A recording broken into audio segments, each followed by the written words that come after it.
Frente a frente.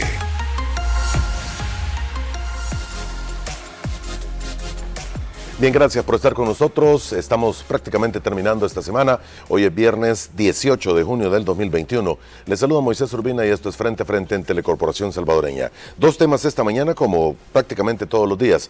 Primero, aquí ya en el estudio, don Carlos Umaña, presidente de la Cámara Salvadoreña de Turismo Casatur y de la Federación Centroamericana de Turismo Fedecatur. ¿Cómo está, don Carlos? Bienvenido. Muy bien, gracias, buenos días. Un gusto que nos acompañe esta mañana. Y nos acompaña también Guillermo Barrientos, él es miembro de Casatur. ¿Cómo ha estado? Gracias, Moisés. Buenos días. Un gusto que nos acompañen la Cámara Salvadoreña de Turismo y la reactivación de la industria turística, entre algunos de los temas sombría que vamos a abordar esta mañana en la primera parte con ellos. Desde ya la invitación a que se mantenga pendiente aproximadamente a las 7:15. Alejandro Enríquez, miembro del Foro del Agua por ECOS El Salvador, y va a estar también con nosotros en el estudio. Oscar Ruiz, miembro del Foro de Agua El Salvador por la Acción Comunitaria Unida por el Agua y la Agricultura. Detalles del estudio en mapa de conflictos socioambientales de El Salvador y lo que podemos deducir de este importante tema. El agradecimiento a usted, amigo televidente, que nos sintoniza tan temprano, y naturalmente la invitación está abierta para que nos escriba y cuestione a nuestros entrevistados a través de la red social de Twitter. Bien, bienvenidos una vez más. Gracias por acompañarnos. Tal vez comienzo con usted, don Carlos, para que nos dé un panorama para pie y punto de partida de esta plática del estado en el que se encuentra la industria turística en el país. Bueno, quizá vale la pena ponerlo en contexto global. Hemos tenido el peor año de la historia del turismo a nivel mundial.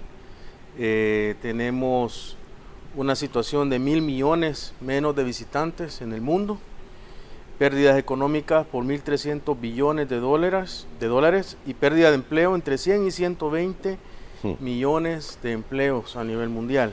Se le llama en el turismo la tercera guerra mundial y, entre otras cosas, se ha estimado que los estragos económicos son 11 veces multiplicados la última crisis económica que tuvimos. En Europa se habla de una pérdida de empleos y muerte de empresas de cerca del 70% de la planta instalada. Estamos realmente ante una situación crítica, bastante crítica a nivel global, y obviamente pues nuestro país no es la excepción. Nosotros pues, formamos parte del entorno mundial turístico y definitivamente nuestra empresa nacional turística está seriamente afectada por esta pandemia. Bien, las cifras no son nada. Las cifras no son nada alentadoras, Moisés, y se prevé las estadísticas o las encuestas de opinión más alentadoras ponen el repunte hasta el 2024. Cifras de la OMT, encuestas de la OMT ponen que para llegar a cifras pre-pandemia hasta en el 2024. 2024, sí. Naturalmente siempre por efecto de la pandemia y las distintas regulaciones que hay en el mundo entero. Definitivamente, incluso este 2021 hemos visto una caída con respecto al 2020. El primer trimestre del 2021 tiene una caída con respecto al 2020. Es decir, que seguimos en una tendencia a la baja a nivel global. La caída es trimestre a trimestre comparado, pero si lo vemos así es obvio y lógico, porque el primer trimestre del 2020 todavía no había una afectación o cierre en algunas economías. Sí, puede estar reflejando eso, pero lo que también nos dice es que no hay un alza en ese momento. Sí, que no hay un repunte, todavía no por hay lo un menos. repunte, todavía no estamos de subida, digámoslo así. Entonces, sí se prevé todavía este año un año todavía de bajada de las cifras. Para economías y países como el nuestro es todavía más duro. Definitivamente, aunque yo quisiera contrastar ahí un par de cosas, Moisés. Si tú tienes una economía como República Dominicana o España, que viven en un 60, 70, 80% del turismo, En ese sentido el golpe es mucho más fuerte. Claro. Nuestra economía, pues se calcula que el PIB turístico representa entre el 8 y el 10%. En ese sentido no nos golpea tanto, porque el turismo no es la principal fuente de ingresos del país. Sí, no le golpea tanto a la economía. A la economía a nivel macro. Obviamente, en España y en República Dominicana, las empresas turísticas tienen más solidez financiera, tienen más respaldos financieros, normalmente son de cadenas internacionales que tienen muchas más herramientas para aguantar la situación. Y en nuestro caso, el país, la gran mayoría de la empresa turística es pyme. Es empresa familiar, son empleos directos de la familia. Pequeñas y medianas empresas. Son pequeñas y medianas y microempresas. Así que en ese sentido el golpe sí es más duro porque, bueno, se tiene menos herramientas para afrontar la situación. Muy bien, antes de darle la palabra a don Guillermo, ¿tienen ustedes alguna estadística del golpe y lo que ha significado el cierre de empresas dedicadas al rubro turismo en El Salvador por efecto pandemia? Mira, no tenemos como cámara, nosotros no tenemos un observatorio de datos, pero por las reuniones que hemos tenido con las diferentes otras gremiales turísticas, estamos ahora mismo calculando también un 70% de cierre y de pérdida de empleo. 70%. 70%. Comparado con prepandemia. Comparado con prepandemia. Bueno, es más preocupante todavía. ¿Sí? Es completamente una situación muy difícil y muy dura. ¿El campeonato de surf vino en algún momento a pegar un repunte? Definitivamente la playa, la zona costera, toda la zona geográfica de Surf City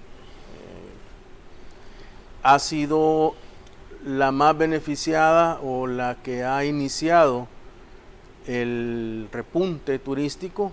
Vemos negocios llenos, vemos una ocupación quizás prepandemia. En ese sentido es un epicentro de nuestro repunte, quizás sería la zona de la playa. Muy bien. ¿Cuál es la evaluación que usted hace también? Bueno, quizás, como decía Carlos, para también poner en contexto a nuestros amigos televidentes, hay que tomar en cuenta que nuestra industria, nuestro sector turismo, es el primero que cierra y el último que está comenzando a abrir, ¿verdad? Digamos que la curva ha sido mucho más amplia. Y luego, pues también dentro de la planta turística salvadoreña, todavía podemos escudriñar un poco más y encontrar unos sectores muchísimo más afectados que otros. Gracias a Dios, como decía Carlos, en la parte de la costa se comienza a ver un repunte, pero, por ejemplo, la hotelería en la capital, la industria turística hotelera que se dedicaba al segmento corporativo de hombres de negocios, se ve grandemente afectada. Todos nuestros amigos guías turísticos, la transportación. Entonces sí hay unos segmentos que se ven mucho más afectados que otros, ¿verdad? Sin embargo, en términos generales, pudiéramos decir que la reactivación ha comenzado, pero como ya decía al principio, hemos sido el último sector que comienza este proceso. Ok. ¿Hay planes de ayuda? ¿Hay planes que se hayan ofrecido al sector? Estamos en conversaciones, nos hemos reunido ya un par de veces con Bandesal. Estamos trabajando en el marco de una alianza estratégica entre la Cámara y Bandesal para poder generar herramientas financieras. Ahorita quizá si mañana se abriera completamente toda la economía y el turismo, estaríamos cargando el sector con problemas financieros serios. Hay muchas empresas que han tenido que despedir a su personal porque obviamente ya no se les puede pagar porque el negocio está cerrado, y han acumulado en todo este tiempo una cantidad importante de deuda, y yo te podría decir de que, según la información que tenemos en la Cámara, es el principal dolor de cabeza del empresario en este momento, es el tema financiero. Hemos recibido pues varias ofertas de parte de Bandesal, estamos trabajando en alternativas con ellos, estamos también buscando la banca cooperativa y estamos buscando la banca privada, de tal manera que pudiéramos pensar en el corto plazo en algún tipo de salvataje para la empresa turística, ¿verdad? Algún facilidades, algunos instrumentos que le pudieran facilitar salir adelante una vez que las condiciones se normalicen en cuanto al flujo del tráfico de turismo.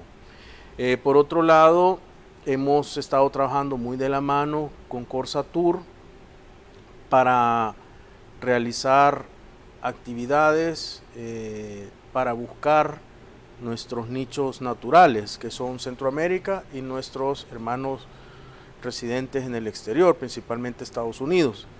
Es así como estuvimos la semana pasada en Guatemala, en la segunda visita que tenemos en una iniciativa organizada por la Cámara de Turismo de Guatemala y la Cámara de Turismo de El Salvador, en la que acercamos a los empresarios de uno y de otro país, compradores y vendedores, para poder iniciar el restablecimiento de este flujo natural que tenemos entre Guatemala y El Salvador, que es sumamente importante. El Salvador es el principal emisor de turismo hacia Guatemala y Guatemala es el principal emisor de turismo hacia El Salvador. Así que la importancia de estos mercados es vital, es muy relevante, y estamos también trabajando en diferentes proyectos para dotar a las pymes de tecnologías de la información, de un marketplace electrónico,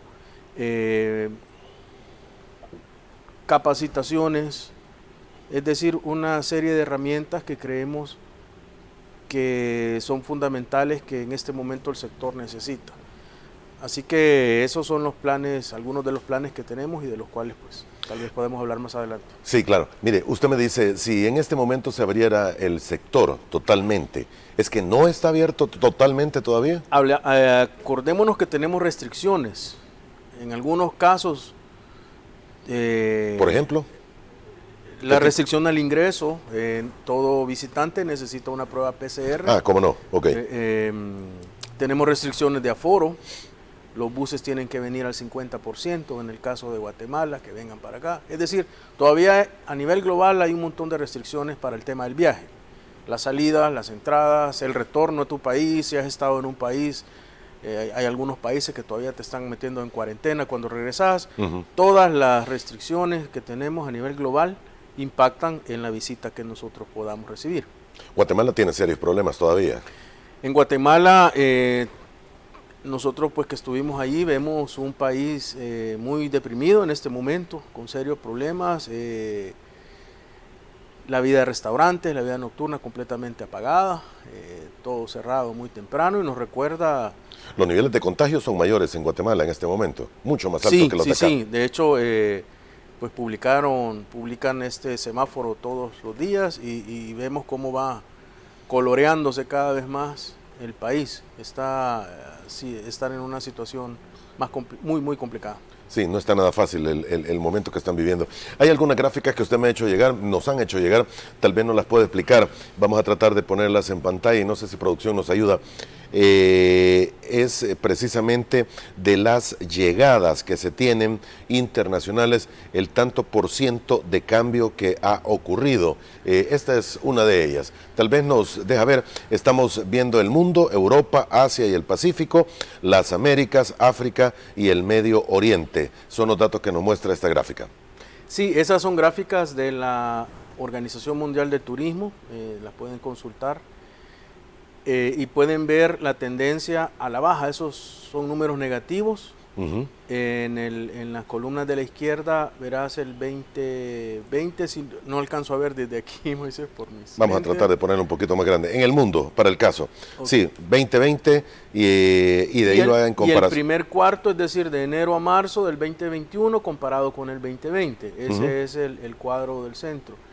Entonces ves los comportamientos del mundo, de Europa, de Américas, y ves que son muy similar en la caída que han tenido de visitantes, de llegadas.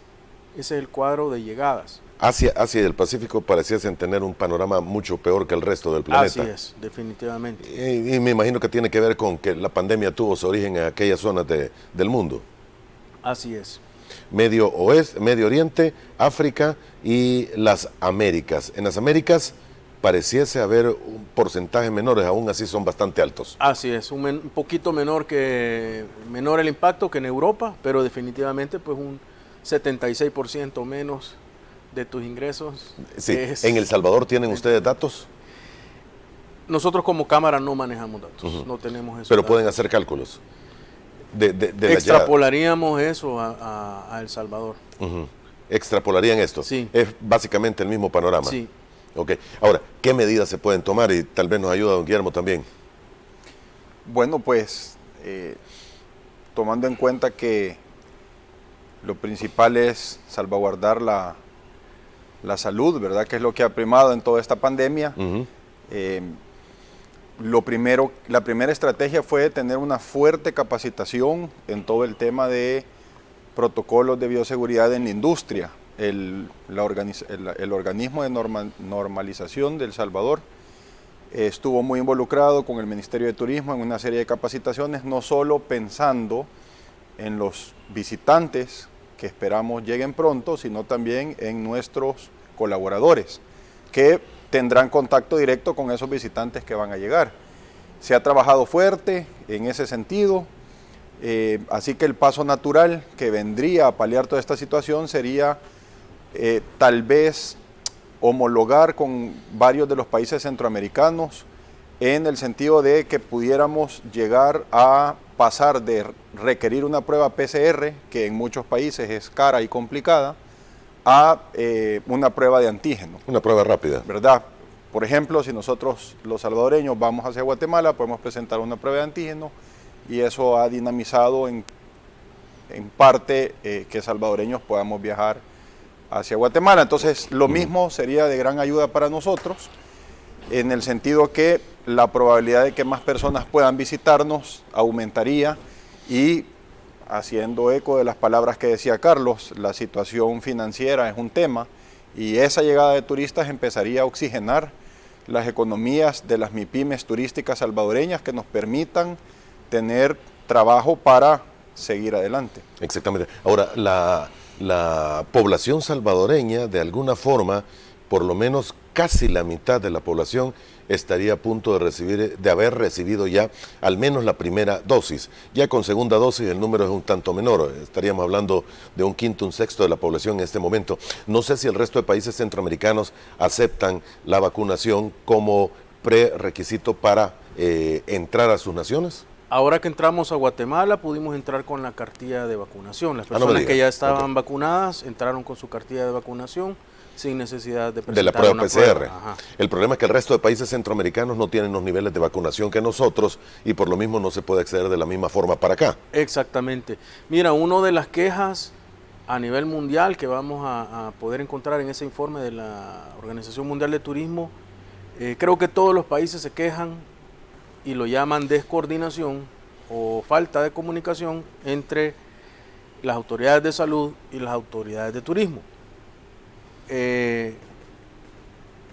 Es algo, me llamó la atención porque acá pues a veces tenemos mucho de esa queja, ahora que estuvimos en Guatemala y en los foros que nos toca en la Federación Centroamericana de Turismo, siempre hay como una queja de parte del sector turístico contra, digamos, contra el sector salud, y uno está siempre velando por sus legítimos intereses, ¿verdad? El Ministerio de Salud, claro, el Ministerio de Turismo, o el sector salud y el sector turismo. Y vemos que eso es algo que se da en todo el mundo. Y nosotros acá creo que hemos estado aprendiendo, ahora que estamos empezando a salir a promover el país, que ser un destino considerado seguro en este momento, un destino bioseguro, hemos visto cómo eso nos da una ventaja importantísima a nivel competitivo. Vemos como los centroamericanos nos están viendo como un destino seguro para venir, para viajar. Así que creo que las medidas sanitarias que se han tomado y que se puedan seguir tomando, en el corto plazo podrían, digamos, ralentizar un poquito más la reactivación turística, pero en el largo plazo creo que nos van a beneficiar como producto bioseguro. Entonces creo que es importante que el sector mantenga las normas, las medidas de bioseguridad. Como decía Guillermo, fue uno de los primeros pasos que se tomó acá. El Ministerio de Salud lo tomó muy en serio, el Ministerio de Turismo, Corsatur, y el sector privado tomaron muy en serio el tema de las medidas de bioseguridad. Hoy podemos ver prácticamente en cualquier establecimiento, grande, pequeño, que hay un cuidado básico de todas estas normativas de bioseguridad. Creo que eso es importante para trasladar un mensaje de confianza a nuestro visitante. Por otro lado, me parece que va a ser imprescindible y muy importante el trabajo articulado entre el sector público y el sector privado. No vamos a poder salir de esta si no articulamos bien nuestro trabajo. En ese sentido, creo que en este momento estamos pasando por un buen momento de trabajo articulado. La Cámara de Turismo junto con Corsatur estamos en constante trabajo conjunto, en constantes reuniones, en constantes acciones, en constantes actividades, y creo que si seguimos por esa ruta vamos a poder salir adelante muy rápido. Muy bien. Hay otra gráfica que, bueno, hay varias gráficas más que nos ha mandado. ¿Cuándo espera usted que exista un repunte, hablándolo en salvadoreño, en el turismo internacional en su país? En el caso de las Américas, indica en al menos en esa pregunta, que el 69% opina que para el 2022. Pero esta misma pregunta con un adicional punto, que es que retorne a las cifras prepandemia. La situación ya es diferente, y para el caso de Europa y las Américas, ambos, y si no por decir todas las regiones del mundo, están esperando en todo caso de que la situación del turismo vuelva a momentos prepandemia, estaría dándose hasta el 2024 o posterior. Así es. Lo que te comentaba al principio, se llama el índice de confianza en este momento en la Organización Mundial de Turismo, y el año pasado se hizo esta misma encuesta y se ponía esa fecha, se colocaba entre el 22 y el 23. Este año hoy ya se ha alargado al 24. Se está alargando, y lo que nos deja esa información es que la situación se va a alargar más de lo que pensábamos a nivel global. Muy bien. Hay sectores que no van a poder sobrevivir. Mira, en España tuvimos un consultor español hace unos meses con nosotros en la Cámara y nos hablaba, como te decía al principio, de la muerte de empresas. Ya ellos lo están llamando así, la muerte de empresas turísticas, empresas que ya desaparecieron, empresas que se han reconvertido, y nosotros vemos también eso en nuestro país. El sector siempre ha sido bien resiliente. Nosotros, muchas de las empresas turísticas se han formado durante la guerra. Hemos tenido pues diferentes crisis en nuestro país a lo largo de muchos años, y creería que esa es otra de nuestra ventaja competitiva con respecto a nuestros colegas de la región. Es una industria muy resiliente, es un empresario muy resiliente, y muchos se han reconvertido, muchos han tenido que cambiar su giro de negocios, muchos han utilizado sus cocinas para hacer banquetes a domicilio, para enviar comida por las plataformas de delivery. Y la supervivencia que vemos, los empresarios que vemos que siguen activos, son porque la inmensa mayoría ha tenido que reinventarse y buscar otras fuentes de ingreso para poder mantener al menos lo básico de la planta. El problema es que si tú tienes un hotel, no lo puedes apagar y volver un año después. Sí. Tienes que darle mantenimiento a toda la infraestructura, a la piscina, a las bombas, a todo, porque si no se te deteriora Sí. completamente, Perdón, hay costos fijos que no se pueden evitar. que no se pueden evitar. Antes de ir a la primera pausa que tenemos que hacer, María Elena nos dice, el turismo interno en nuestro país cada día crece más y ahora se está trabajando con muchos emprendedores, los cuales muchos son microempresarios y con ayuda de Bandesal es un activo para la reactivación de la economía. Creo que estaríamos completamente de acuerdo. Lo que pasa es que el turismo interno también necesita de ese turista extranjero que viene al país, que representa mayor entrada de divisas para la nación.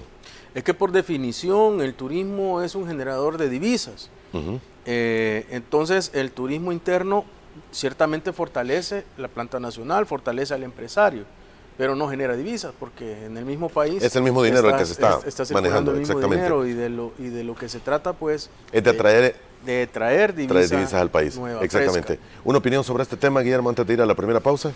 Bueno, sí, definitivamente el turismo interno en nuestro país, ese puede decir es un punto a favor de la pandemia, ha crecido definitivamente. Recordemos que las personas necesitamos siempre esos espacios de esparcimiento, ¿verdad? Eso se ve reflejado en la vida familiar, se ve reflejado en la vida laboral. Esos espacios de esparcimiento son muy necesarios. En ese sentido, como decía Carlos, muchas empresas se han reconvertido y otros emprendedores, como decía el televidente, pues se ha también surgido nuevas empresas. Así que esto es muy bueno. La OMT lo dijo, lo vaticinó, creo que desde hace un año, todas las economías van a empezar con su turismo nacional. El siguiente paso, que es el que como Cámara hemos dado, estamos yendo donde nuestros vecinos, que es lo mismo que está sucediendo en Europa. Tal vez los europeos no están haciendo un vuelo transatlántico, pero sí están yendo de España a Francia, por ejemplo. Uh-huh. Entonces lo mismo sucede, o sea, a 4 horas de distancia de un destino en Guatemala, es natural que logremos que guatemaltecos vengan y así sucesivamente. Pero definitivamente el efecto generador de divisas no lo debemos de perder para que en el tiempo siga siendo sostenible. Muy bien, vamos a la primera pausa, regresamos en aproximadamente 2 minutos, sigue con nosotros y leemos al volver algunas de las otras interrogantes que tienen los amigos televidentes, ya volvemos.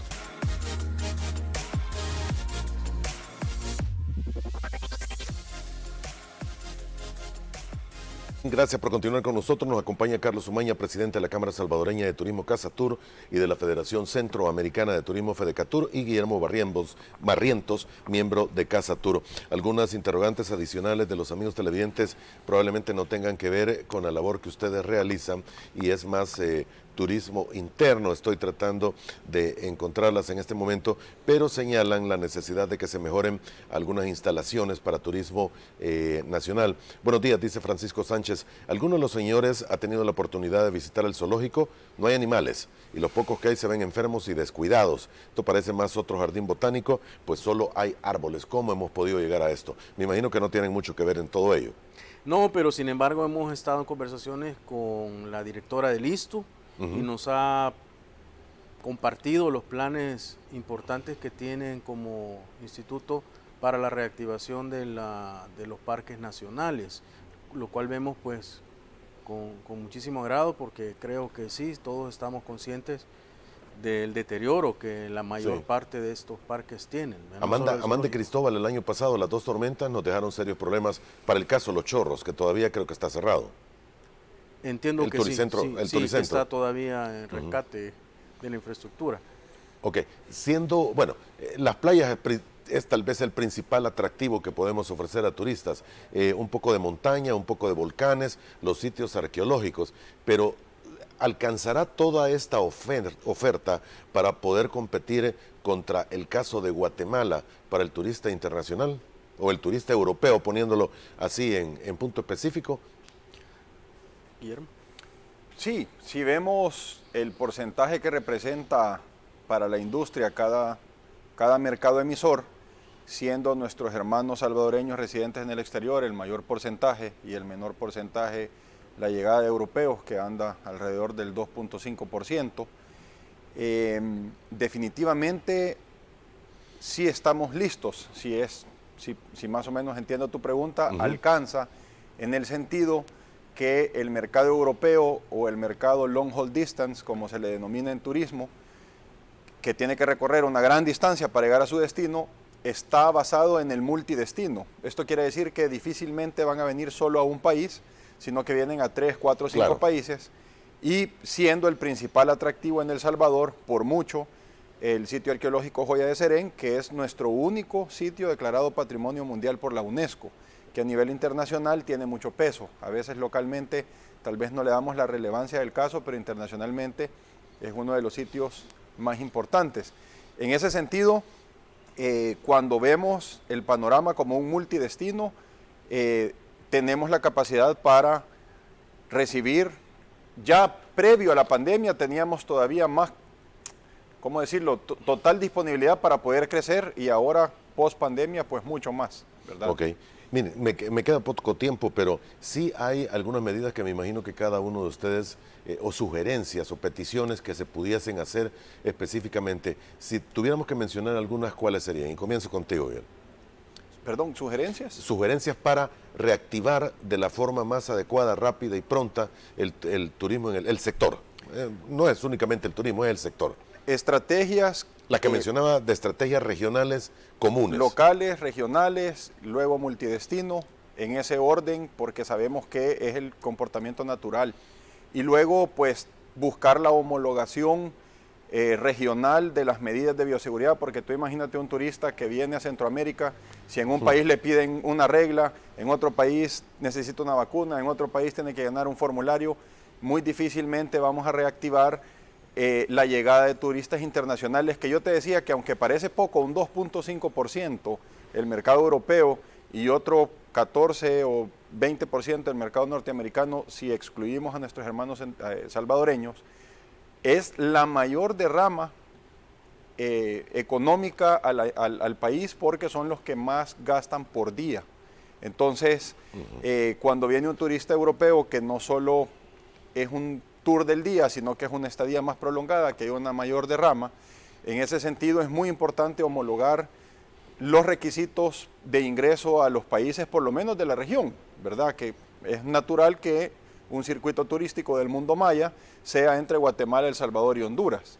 Pero si cada uno de los países tiene diferentes reglas, va a ser muy difícil. Y si se vuelve egoísta o demasiado cerrado para poder compartir destinos de este tipo, se va a quedar únicamente en naciones como Guatemala, que es tal vez la que tiene la mayor capacidad arqueológica instalada y reconocida. Es así, ¿verdad? Es correcto. Sin embargo, hemos encontrado muchísima apertura de parte del sector privado y del sector turístico centroamericano, porque todos entendemos que el multidestino es vital para llegar a ese mercado emisor de larga distancia, que es el que más dinero gasta cuando visita nuestras regiones.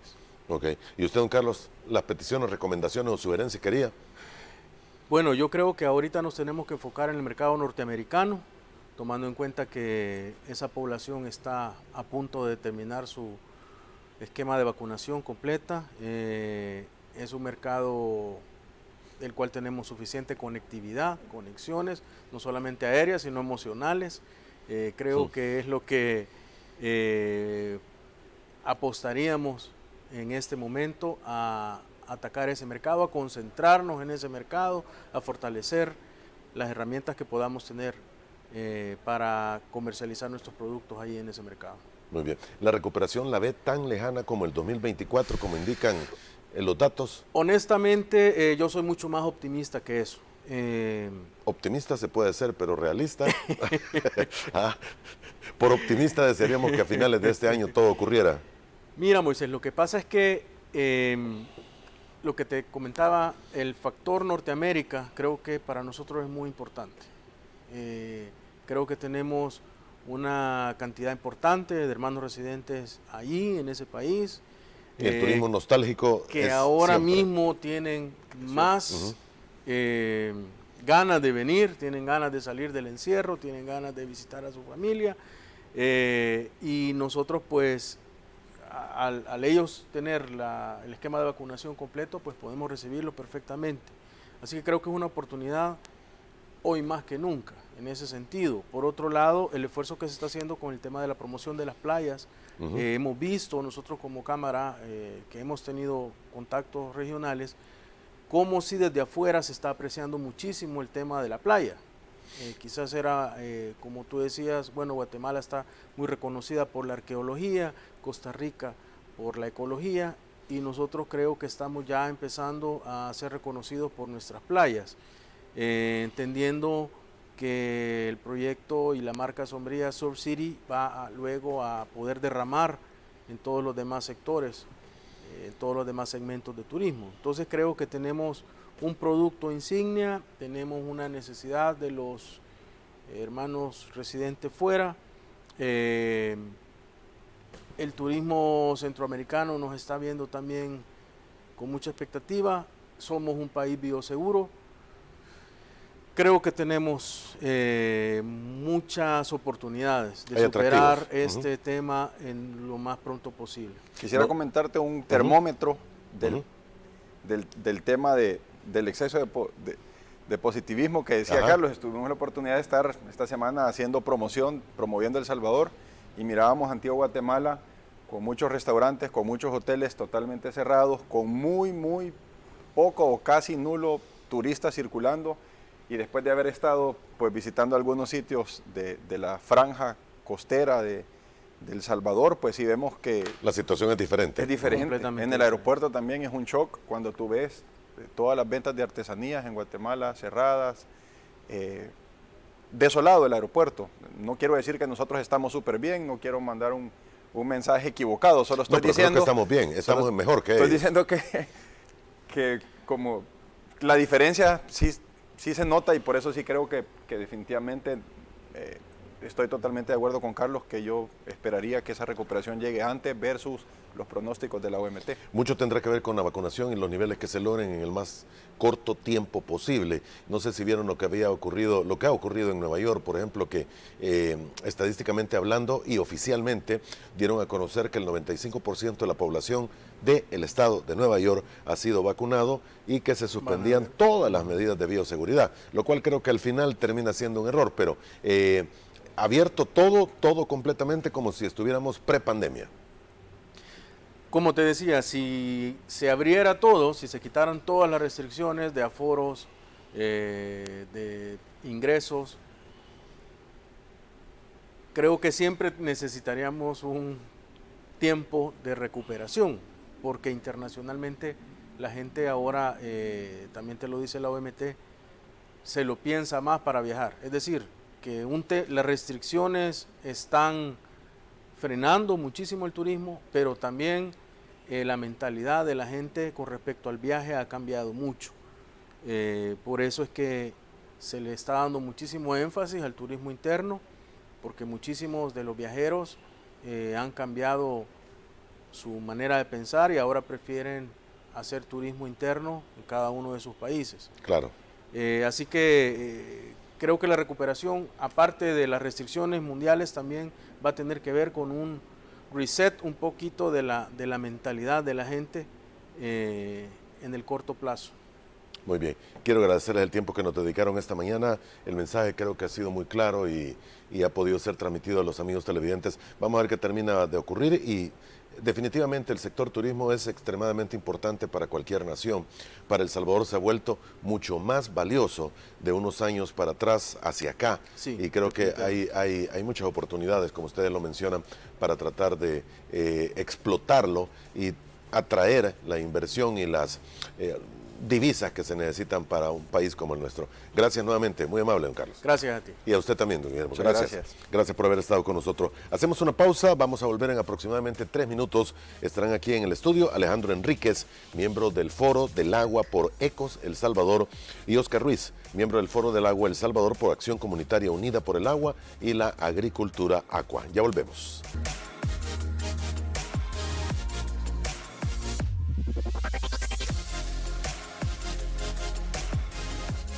Nos visitan aquí en el estudio Alejandro Enríquez, miembro del Foro del Agua por Ecos El Salvador. Bienvenido, Alejandro, ¿cómo estás? Muy bien, gracias por el espacio, y pues esperamos explicar un poco, ¿verdad?, sobre la conflictividad socioambiental y el resultado de esa investigación que hemos realizado como Foro. Muy bien, y Oscar Ruiz, también miembro del Foro del Agua El Salvador por Acción Comunitaria Unida por el Agua y la Agricultura. ¿Cómo le va a usted? Bienvenido, señor. Sí, un gusto. Asociación Comunitaria Unida por el Agua y la Agricultura y parte del Foro del Agua El Salvador. Y bueno, estamos para hablar sobre este trabajo que hemos hecho sobre conflictividad socioambiental en El Salvador y el mapa de la conflictividad socioambiental. Muy bien, comencemos hablando del mapa para aprovechar el tiempo y también la posibilidad que tengan nuestros amigos televidentes. Este es un mapa que está a disposición pública, puede accesar cualquiera a él. Sí, sí, el visor web que tenemos en pantalla es a disposición pública.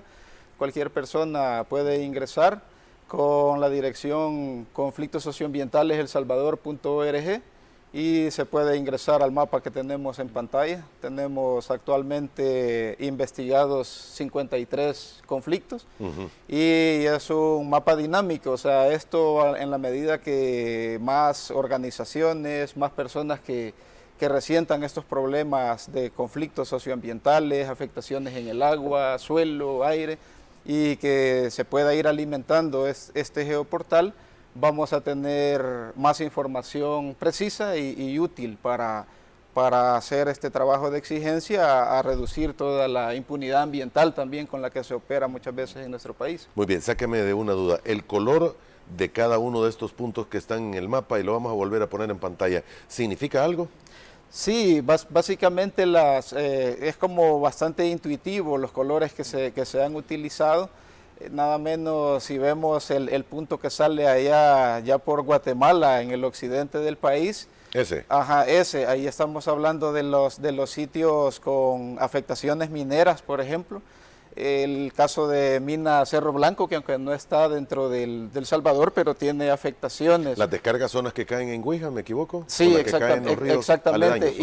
Y afecta ya nuestra cuenca del río. El Lempa y todo lo demás. Río Lempa y todo lo demás. Del cual estamos tomando agua también. Exactamente. También tenemos los puntos que aparecen en celeste, también son algunos puntos de afectaciones, digamos, con represas.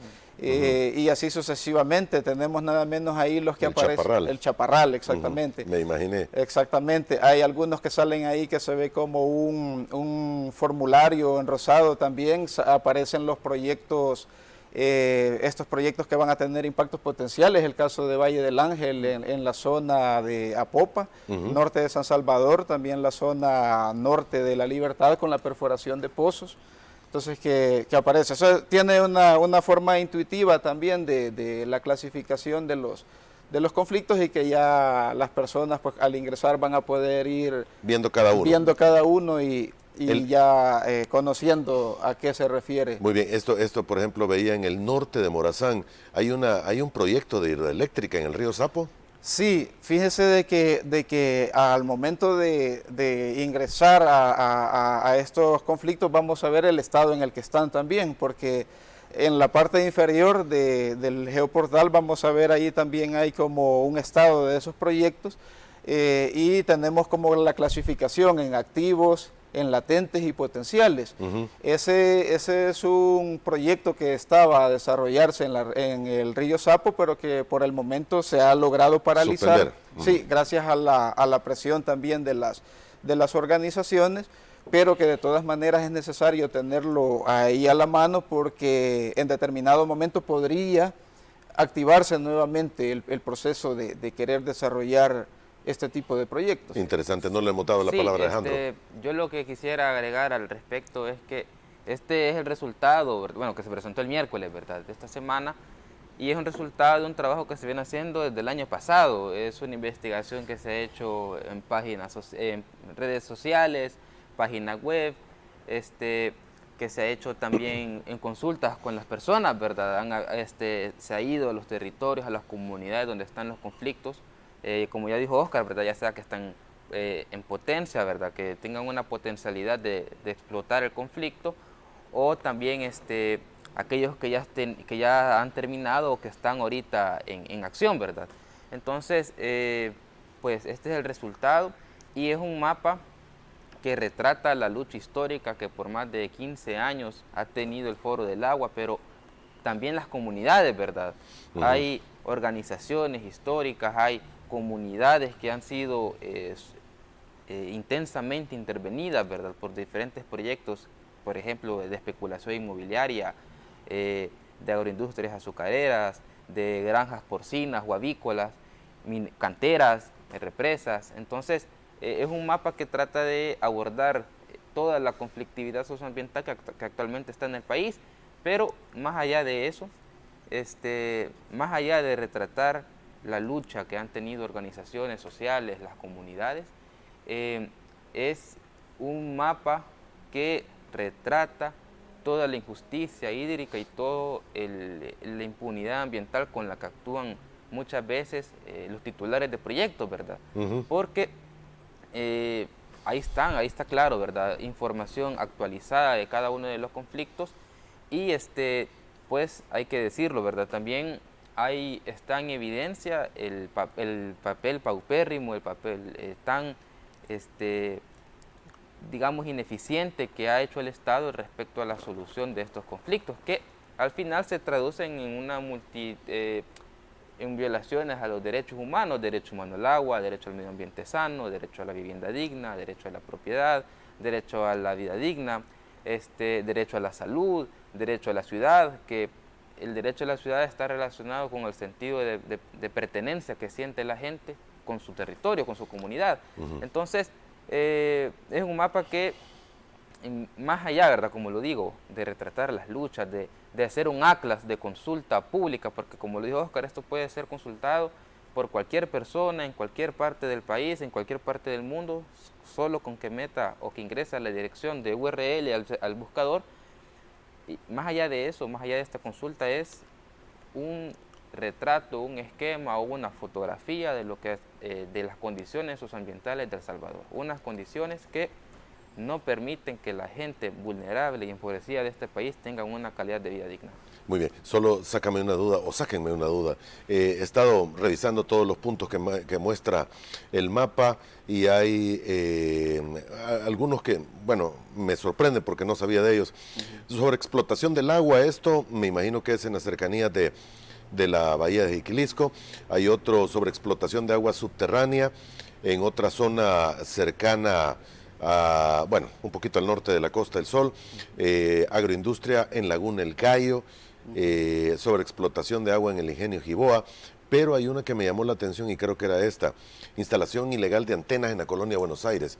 ¿Qué tiene que ver esto con el agua? Es que definitivamente la conflictividad socioambiental va más allá del agua, ¿verdad? Okay. Tiene que ver no es solamente agua. No, tiene que ver con el medio ambiente, ¿verdad? En general, y el medio ambiente pues está compuesto por una multitud de elementos, ¿verdad? Que tienen una sinergia entre sí y que pues por esa sinergia tienen relaciones complejas. Y aquí bueno, ya hablamos de los ecosistemas y los ecosistemas pues tienen, no solamente es el agua, ¿verdad? Claro, los bosques, el aire. Entonces yo quisiera ampliar un poco al respecto y es que digamos, no todos los territorios o no todo el país está siendo afectado por los mismos problemas que posteriormente se convierten en conflictos, porque hay una diferencia entre un problema ambiental y un conflicto socioambiental. Entonces, no todo el territorio está siendo afectado, por ejemplo, aquí, por los mismos conflictos. Por ejemplo, aquí en el área metropolitana de San Salvador, lo que más aqueja a la gente, lo que más, los proyectos que más daño han hecho a las comunidades es, por ejemplo, los proyectos de la especulación inmobiliaria. Y en la zona costera, pues ya estamos hablando de la agroindustria azucarera. Entonces vemos diferentes regiones del país con diferentes problemáticas y conflictos. Claro. Y con respecto a la instalación ilegal de antenas, pues aquí, bueno, no solamente digamos en el departamento de San Salvador, sino también en La Libertad han habido un aumento en la instalación ilegal de antenas.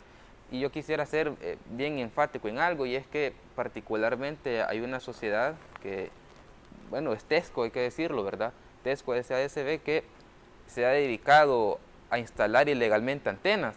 Lo que hacen es instalar el monoposte, se ponen de acuerdo con algún habitante de la comunidad, hacen el contrato de arrendamiento, instalan el monoposte, y después de instalar el monoposte, ya cuando la gente se empieza a quejar porque eso afecta el paisaje, el relieve, ¿verdad?, del territorio, ahí es donde ellos empiezan a hacer todos los trámites ante las alcaldías municipales, porque la instalación de antenas actualmente no hay una ley. No está regulado. Exactamente. De hecho, la CIGET lo que hace es pasarle la bola a las alcaldías municipales, y hay alcaldías municipales que desafortunadamente no tienen ordenanzas municipales al respecto.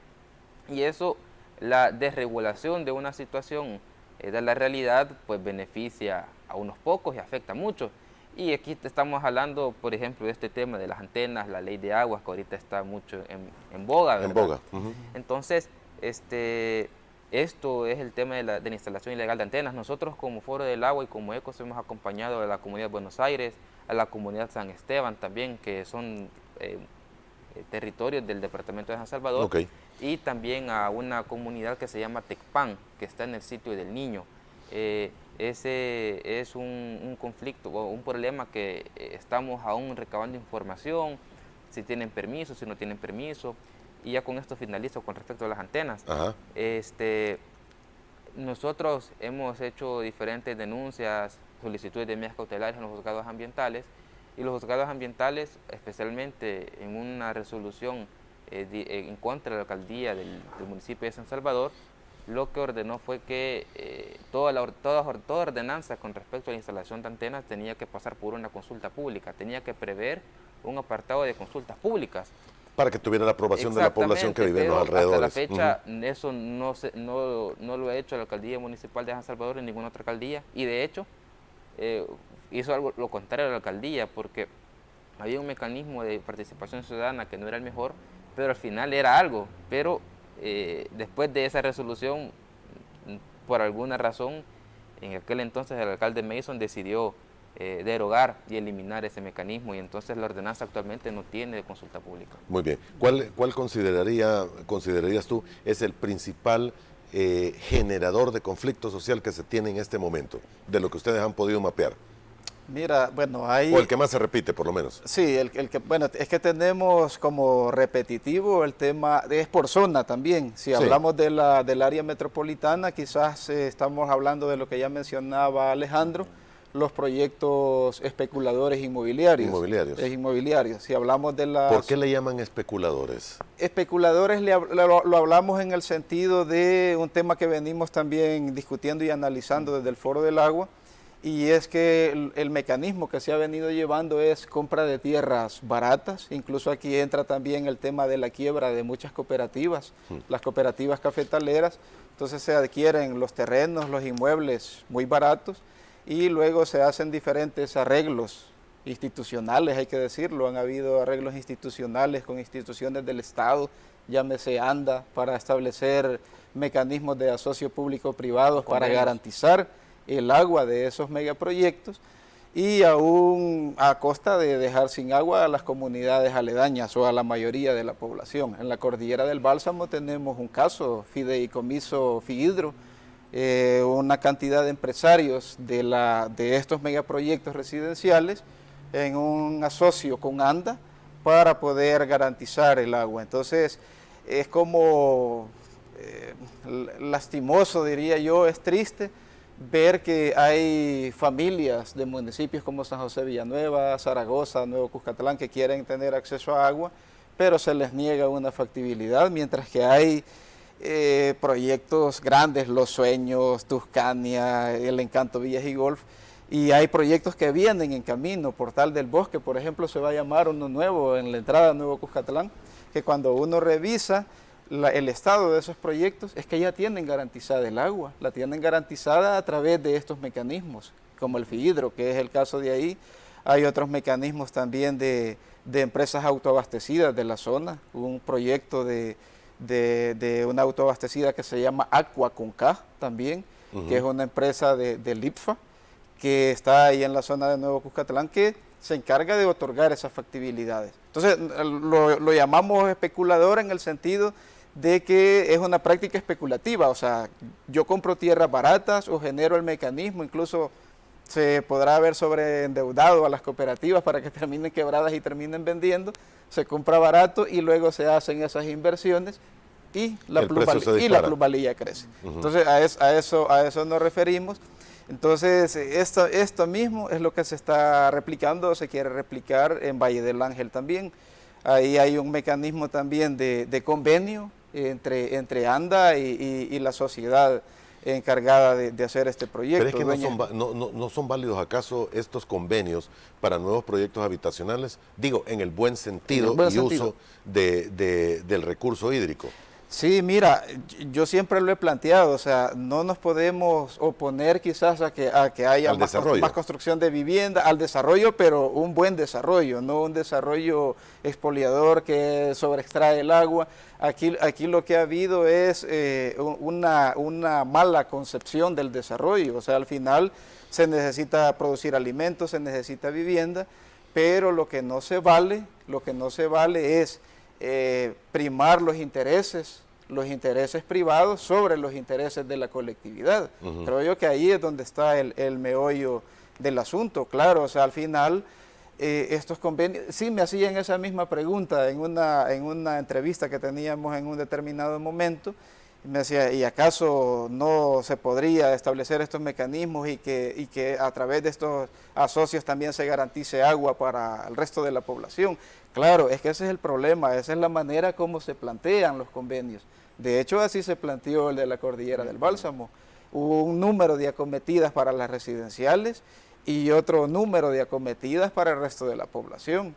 O sea, al revisar a la hora del cumplimiento de hacer esto operativo, eso no se da. Entonces, eso lo tenemos nosotros documentado. Entonces, no es per se el convenio o el asocio el malo, sino es el mecanismo que para llegar a ese convenio, pues se respeta leyes, se respete mecanismos, procesos que ya están definidos y que se utilice estos mecanismos también para legitimar, digamos, el convenio o el asocio y que luego no se terminan cumpliendo. Me llama la atención lo que menciona de que es el ITFA, el encargado que está en una zona brindando el servicio de agua, ¿es así?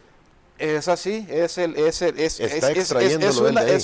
una empresa autoabastecida, se le llama, que es propiedad del ITFA y que a través de esta autoabastecida se otorgan las factibilidades. O sea, hay tres mecanismos en la Cordillera del Bálsamo. Uno es este mecanismo de esta empresa del ITFA, está el mismo mecanismo de la misma municipalidad de Nuevo Cuscatlán también, porque a la municipalidad de Nuevo Cuscatlán le otorgaron en compensación ambiental un pozo que está ahí en la zona del Boulevard Cuscatlán.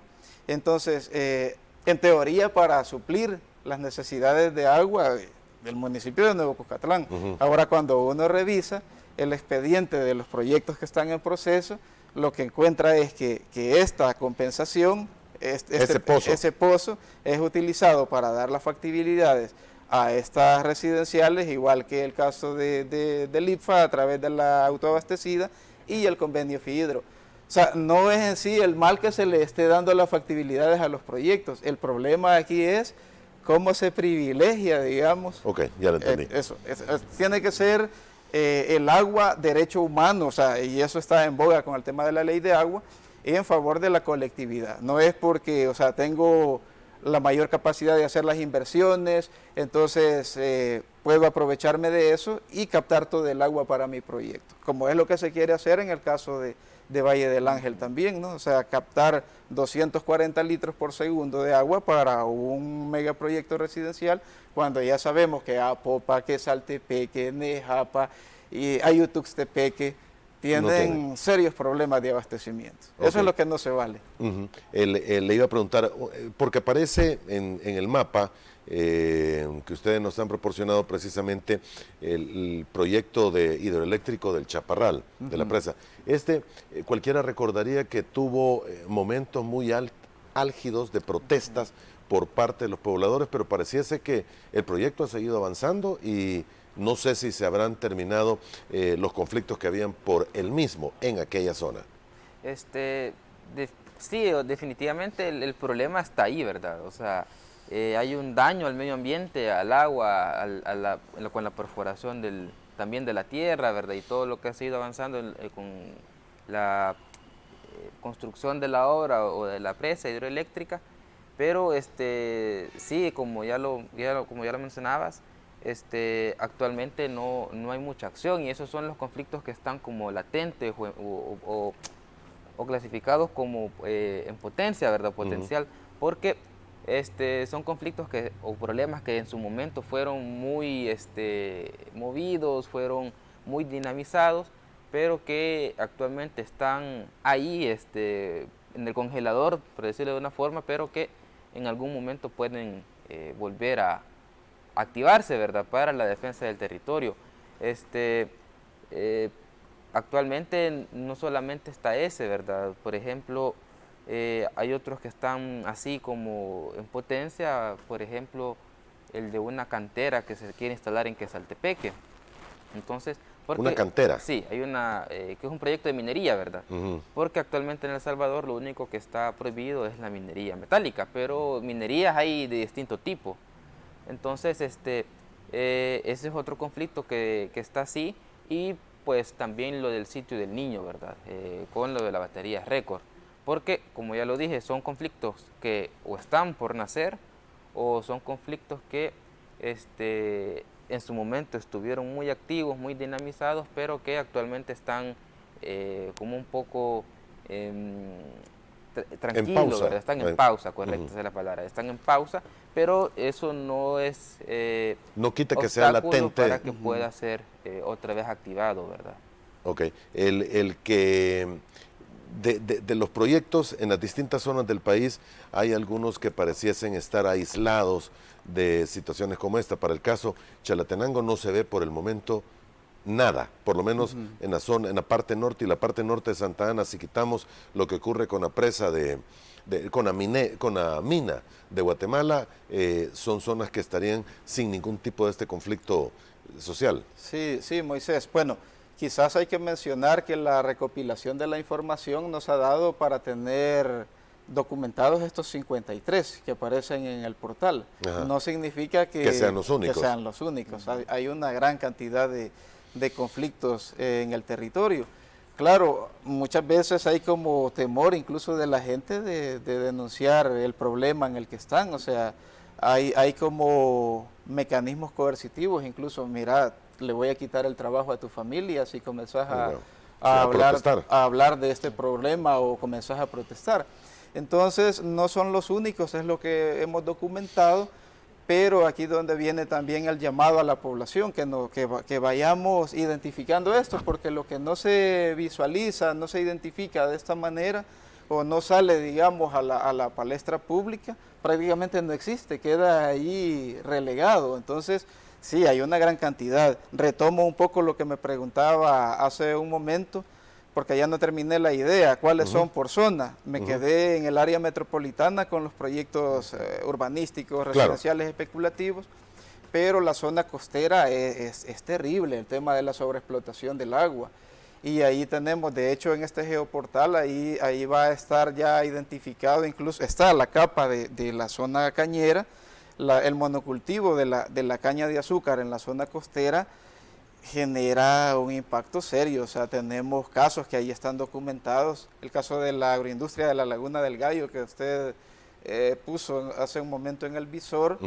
O sea, son proyectos donde se sobreexplota el agua de una manera increíble. Pozos profundos perforados y que, como están allá bastante relegados, ¿verdad?, allá en el olvido, muchas veces no solo se perfora el pozo, no existe permiso para el riego, no existe permiso ambiental, y aparte de todos los otros impactos, ¿verdad?, el tema del riego del glifosato con avionetas y todo eso. Entonces sí, las juntas de aguas rurales la pasan mal. Ahí es donde hablamos ya de entrar en una situación de conflicto, porque hay que decirlo, o sea, el 25% de la población de nuestro país es abastecida por estos sistemas comunitarios, rurales, porque no hay atención del Estado en el abastecimiento de agua. Es el 52% de la población atendida en la zona rural es por estos sistemas de agua, que lo hacen de manera autogestionaria. Entonces consideramos que no se vale, no es justo que estén haciendo un esfuerzo grande por llevar el agua, por garantizar ese derecho humano a sus comunidades, y lo tengan que hacer en una situación de desventaja, en una situación de injusticia, porque está el empresario cañero que solo perfora los pozos, extrae una gran cantidad de galones por minuto, como el caso ese de la Laguna del Gallo que mencionábamos ahí. Primero, secaron un cuerpo de agua, una laguna, que así se llamaba, la Laguna del Gallo, y luego, como se acabó el agua de la laguna, han tenido que pasar a perforar un pozo profundo, unos 128 metros por ahí más o menos, y ya el sistema de agua nos dice, miren, el pozo se nos está profundizando. Claro, o sea, si al final se está sobreexplotando el agua, eso no es aislado, al final es el acuífero. Termina profundizándose, se termina salinizando el agua también. Aquí hablar ya de la cuña salina es otro tema que podríamos profundizar en otro momento. Lo mismo sucede, por ejemplo, en Suchitoto, entre Suchitoto y Aguilares. Ahí está la Textufil con un pivote de riego que, o sea, lo hemos sacado con fotografía aérea. Yo me atrevería a decir que esto quizás tiene 1 kilómetro de longitud, el pivote con el que riegan toda esa extensión de terreno para el cultivo del pasto Arundo donax, que es un pasto utilizado como biomasa para la generación de las calderas. Y ya el sistema de agua de Aras, Apolinario Serrano, el sistema que está allí en el Cantón San Lucas, nos dice, miren, ¿Está mostrando contaminaciones o qué? No, el problema es que se está profundizando el agua. Se está secando. Se está secando, entonces miren, ya no le podemos dar 24 horas de agua a nuestros usuarios. ¿Y cómo no se va a profundizar si hay 1.600 galones de agua ahí que se están extrayendo para mantener el cultivo del pasto? El mismo pasto también sucedió allá en el caso de la Laguna El Gallo. Primero comenzaron con este proyecto de cultivo de King Grass, ¿verdad? Que es el nombre común de este zacate, de este pasto. Luego no lograron los permisos de todo ese proceso industrial que iban a desarrollar y se pasaron a caña de azúcar. Entonces, y que están ahora pues afectando seriamente a la comunidad. Entonces, de eso hablamos, de conflictividad socioambiental. Le entiendo perfectamente. Muy bien, tengo que hacer la última pausa comercial, regreso para darte la palabra a ti. Perfecto. Volvemos en aproximadamente 2 minutos y medio.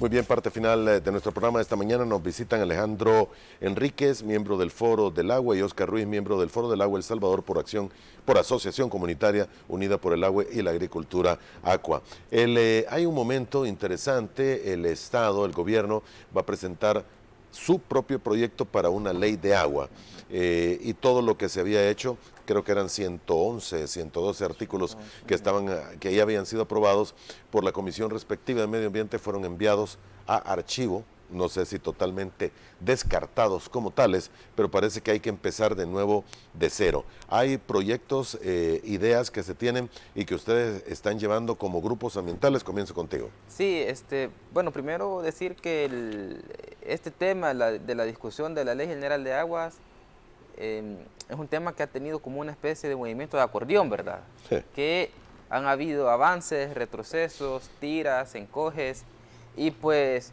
yo creo que actualmente estamos en digamos, en una especie de estado en el que ya hemos estado antes, ¿verdad?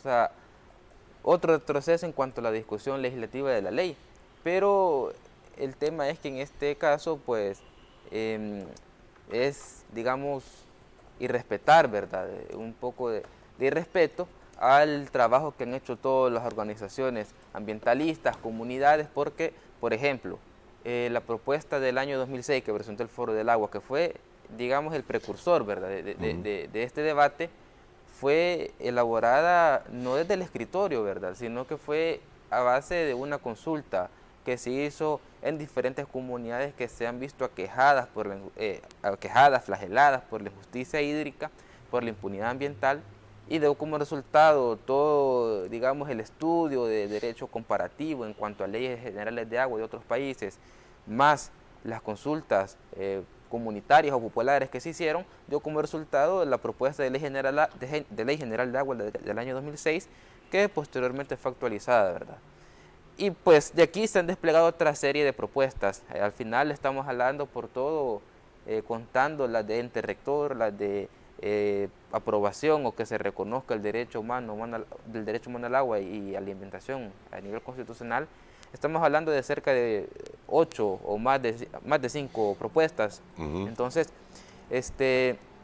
lo que hizo Bukele fue pues un acto de soberbia, ¿verdad? Porque fue arrancar o archivar el trabajo que se había hecho por muchos años. Exactamente. Y esto fue únicamente con la intención de desaparecer todo lo que venga de los partidos tradicionales, llámese Arena, FMLN. Entonces, pero lo que hizo fue eso, ¿verdad? Desconocer el trabajo de las organizaciones y pues nosotros consideramos que el debate de la Ley General de Aguas no es un juego, ¿verdad? Es un tema serio, es un tema de urgencia, un tema que tiene que requiere todos los esfuerzos, todas las energías del Ejecutivo y del Legislativo para que se confeccione, se apruebe, para que se confeccione, se debate y se apruebe una Ley General de Aguas que tenga los 5 puntos no negociables, que estos 5 puntos no negociables es como el gran consenso que ha tenido todas las organizaciones de este país, ¿verdad? Junto con las comunidades.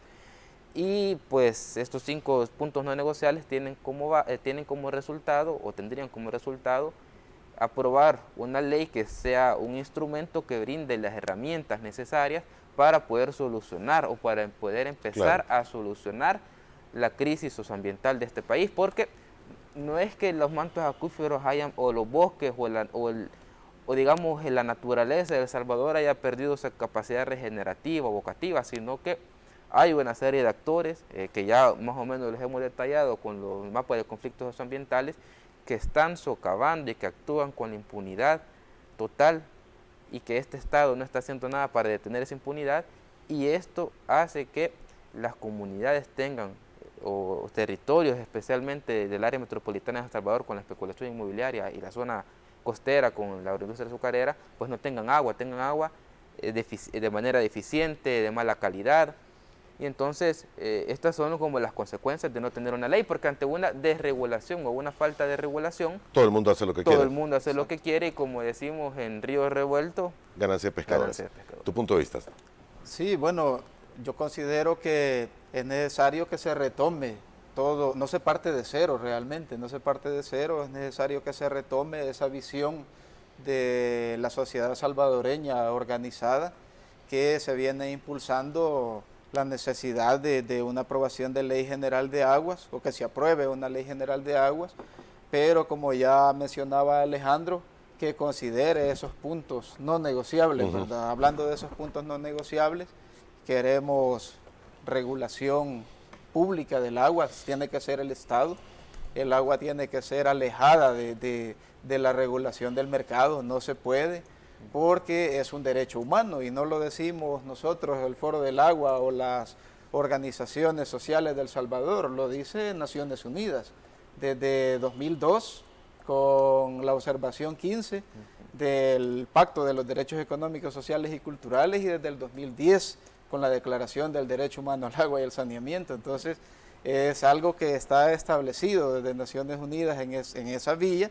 Entonces, necesitamos rectoría pública del agua, alejar al privado de la regulación, no, eso no es posible, tiene que ser regulado el privado. También que sea considerado el agua como un bien común de uso público, ¿verdad? Esos son esos puntos. La gestión de las cuencas hidrográficas acá es relevante. O sea, al final nosotros siempre lo decimos en el Foro del Agua, el agua no viene del chorro, el agua viene de la cuenca hidrográfica. Y lastimosamente acá, bueno, por la cuenca del río Lempa muy poco se ha hecho a lo largo de los años. Ha habido muy poco esfuerzo, digamos, de coordinación trinacional, bueno, todo el tema de las cuencas transfronterizas. Entonces eso es necesario también en esos puntos no negociables. También un régimen tarifario justo y equitativo es parte de esos puntos. Ya no es posible que yo mencionaba hace un rato el tema del monocultivo de la caña de azúcar. Si es que en lo que está ahorita establecido en el canon tarifario, cualquier cañero no va a poder pagar más de $113 en temporada de riego. Ese es el techo que tiene. Y ese es el que está inventariado en el registro de la Dirección de Cuencas y Riego del Ministerio de Agricultura y Ganadería, pero que es muy poco. Entonces, no es justo, digamos, que están sobreexplotando el agua, no pagan ni un 5 en muchos de los casos, Por el otro lado también las empresas que están contaminando, no hay pago de canon. No hay daños, nada de eso. Entonces esos son como de esos puntos no negociables. Y por supuesto, el agua derecho humano, eso es fundamental. El agua como derecho humano, eso tiene que estar garantizado en una propuesta de ley. Entonces, la ley de agua no es algo que puede ser visto a la ligera, no es algo que... Sí, tiene que ser algo bien analizado, consensado, estudiado, por la gente que sabe. Exactamente. Muy bien, termino contigo y tengo un minuto nada más. Sí, bueno, nosotros como Foro del Agua y tomando de base lo que dijo Bukele en su discurso del 1 de junio, que se basó, digamos, en 2 puntos esenciales. Se basó en la esperanza que tiene el pueblo en él y se basó en su lucha contra la oligarquía salvadoreña. Entonces, nosotros, además de los 5 puntos no negociables que son esenciales para tener una buena ley general de aguas, queremos hacerle una petición muy directa al presidente Bukele, y es que de verdad anteponga los intereses del pueblo a los intereses de la oligarquía de este país, que tanto daño ambiental le ha hecho a este país. Y en ese sentido, pues queremos decirle que de verdad confeccione o la ley desarrolle contenidos que prohíban que la oligarquía salvadoreña, llámese especuladores inmobiliarios y dueños de ingenios azucareros, puedan meter sus manos en el agua. Porque al final no es que, como dije, no es que los mantos acuíferos se hayan secado, sino que hay una serie de actores, un conglomerado de personas que hacen mercancía del agua y hacen ganancias del agua. Entonces, queremos de que esto de verdad cumpla su palabra, ¿verdad? Muy bien. Gracias por haber estado con nosotros esta mañana. Han sido expuestos los puntos de vista que tenían.